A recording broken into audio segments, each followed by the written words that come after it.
श्री गणेशाय नमः। ऐसा गीत भजन पर आपका स्वागत है।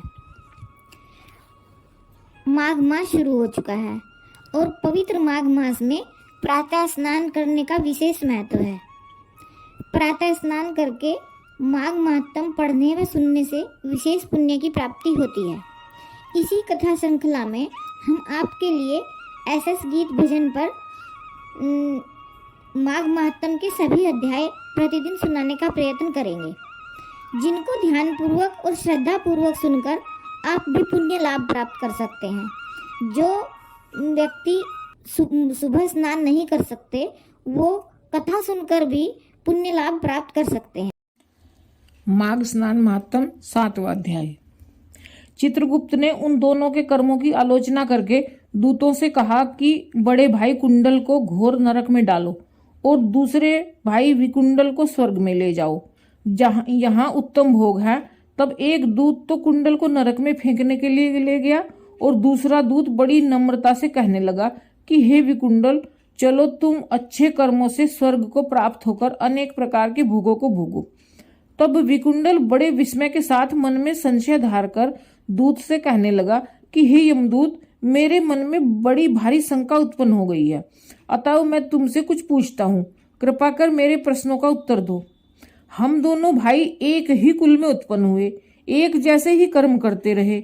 दोनों भाइयों ने कभी कोई शुभ कार्य नहीं किया, फिर एक को नरक क्यों और दूसरे को स्वर्ग किस कारण प्राप्त हुआ?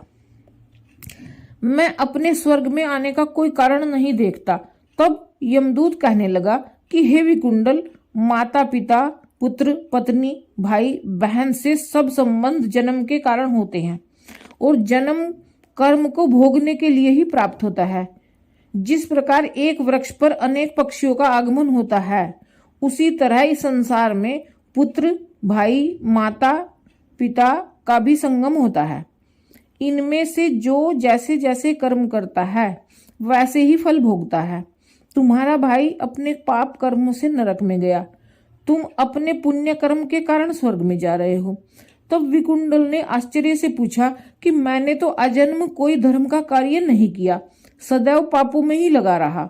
मैं अपने पुण्य के कर्म को नहीं जानता। यदि तुम मेरे पुण्य के कर्म को जानते हो तो कृपा कर के बताइए।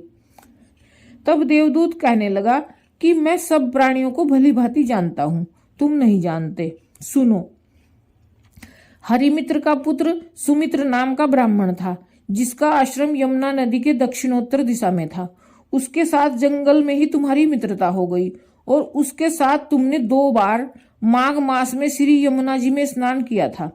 पहली बार स्नान करने से तुम्हारे सब पाप नष्ट हो गए और दूसरी बार स्नान करने से तुमको स्वर्ग प्राप्त हुआ है। सो हे वैश्यवर, तुमने 2 बार माघ मास में स्नान किया, इसी के पुण्य के फल से तुमको स्वर्ग प्राप्त हुआ है और तुम्हारा भाई नरक को प्राप्त हुआ है। दत्तात्रेय जी कहने लगे कि इस प्रकार वह भाई के दुखों से अति दुखित होकर नम्रता पूर्वक मीठे वचनों से दूतों से कहने लगा कि हे दूतों, सज्जन पुरुषों के साथ 7 पग चलने से मित्रता हो जाती है और यह कल्याणकारी होती है।